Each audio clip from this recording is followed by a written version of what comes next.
VRA, your financials is not doing too good. You move from a surplus of 110 million to 80 million. What accounted for the drop?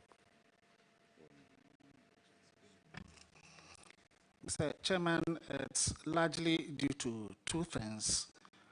The first one has to do with the financial expenses. In the course of last year, where there were emergencies, we had to buy DFO to support the system. And we normally use LCs to basically as a financial instrument for such a transaction. Now, on maturity, if you're not able to build enough cash, then we have to term it out as a short-term facility. So those interests that we habitually accrue, which we are not planned for, actually cause the increase in the financial expense. And secondly, the exchange loss. As at the year end 2022, the dollar to the CD was around 8. And then as at year end 2023, it was around 11. And so that difference is also true in exchange losses, which actually hit on the bottom line. Can you repeat your explanation for the financial expenses? I didn't get it very well. The financial expenses, Mr. Chairman, if you look at the accounts, you see that it's increased significantly to around 184 million Ghana cedis. Yeah. And the financial expenses are basically the interest that we pay on short-term, medium-term, and long-term facilities. Okay. And then, but if you look at the breakdown in the notes to the accounts, you realize that there was a significant increase in respect of the short-term facility. And that is what I was explaining. That was due to some facilities that we had secured from the banks, which we basically had to term out as a short-term loan to be able to pay those facilities on maturity.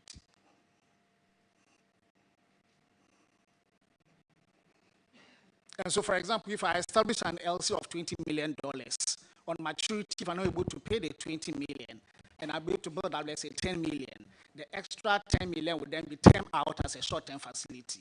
And the interest that I have to incur on that additional 10 million is what will go into the financial expenses. Yeah, I know what can constitute financial expenses. But what has changed? This thing you are talking about, is it not the same way you have been operating for years? What is the cost of the difference between 2022 and 2023? Mr. Chairman, largely we run on gas for our operations, and we don't run on diesel or liquid fuel for our operations. And so because we run on gas, which are basically we get a credit which we pay on maturity, or when the invoices are sent to us. We don't plan for DFO. And so when the DFO came as an emergency, we then have to establish basically facilities. What is DFO? Distillate fuel oil or diesel. Yeah, continue. So we had to establish facilities for letters of credit, basically to be able to finance the purchase of those DFOs. And that is what happened in the course of the year. So these are things that we had not planned. So you are saying that you changed from running on gas to changing on diesel. Is that what you are saying? We had to do diesel in the course of 2023, which we had not done in the course of 2022. And that is more expensive. And that's very expensive, Mr. Chairman. Yeah. So, so if I understand you well, the diesel itself was expensive, and the financing of it was also expensive. Exactly. Okay. And then your exchange losses is a huge 591 million. 591 million. The previous one was 350 million. You can see that virtually all your money is going to financial losses. What are you doing about it? Mr. Chairman, there are basically two things driving the exchange losses. which is the revaluation of the receivables and payables, and that is one end. And the other is the long-term loans, or the loans that when we value the loans at the end of the year, those also through exchange losses. And for the loans, so long as you are paying down on the loan facilities, those losses will keep on going down. But we had to procure some loans basically for the project that we undertook. The solar projects that we undertook in the north, Kalio, Laura, and then some other loans that we have procured for the major retrofit. So the long-term loans had gone up. And so once the loans have gone up, and these are very long-term loans with about 5-year moratorium. And so once you book the principal, until you start paying the interest, then you have to revalue every year, and that goes up because of the exchange. I understand how you exchange losses arise, but I'm asking, what are you doing about it to reduce it? That's my question. Mr. Chairman, so long as once we start paying down on these facilities, and for the short-term loans, we make sure that we pay down within a year. For the medium-term loans, we have some facilities that we are paying down over a certain period. And so long as we are paying down on those facilities, the exchange losses will come down.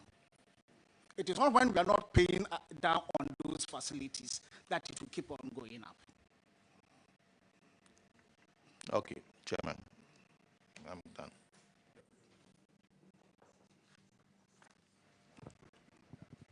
All right, so the next one is paragraph 436. Vice Chairman will take it.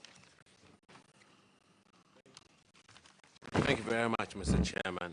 Now we are talking about power sale and purchase agreement to your bulk customers.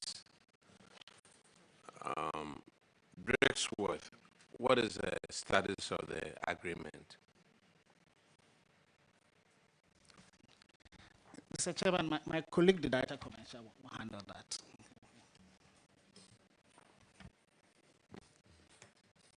Mr. Chair, withdrawal works.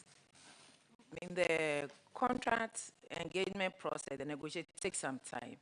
We were not seeing, we gave them some time to come to us so we could close out on it.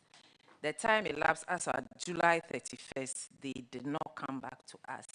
So we have issued a disconnection notice to them, and Gridco will disconnect them within the next. What about Savannah Diamond Company? Savannah Diamond, we continued and concluded, and so we have signed the agreement. We have given a copy to the auditors. What about Valco?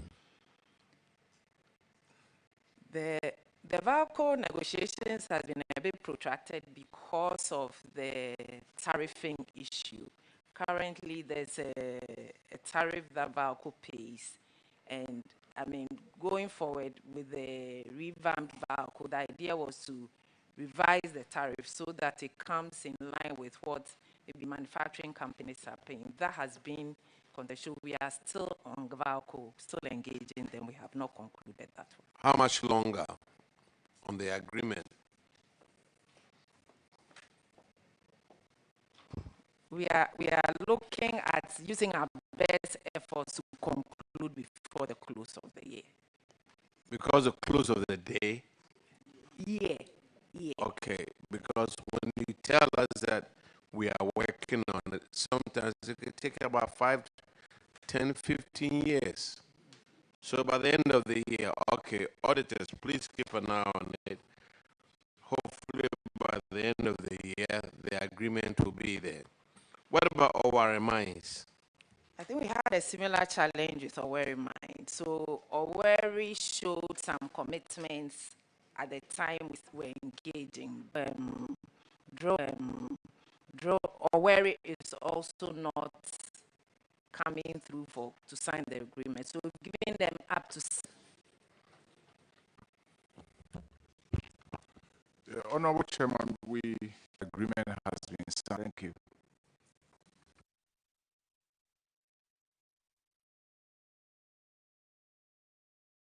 That'll be all for hearing. You are discharged. Let's have Bui Power State Interest and Governance Authority, SIGA, COVID-19 Trust Fund, BOST, Petroleum Commission, VALCO, and VRA Health Services Limited.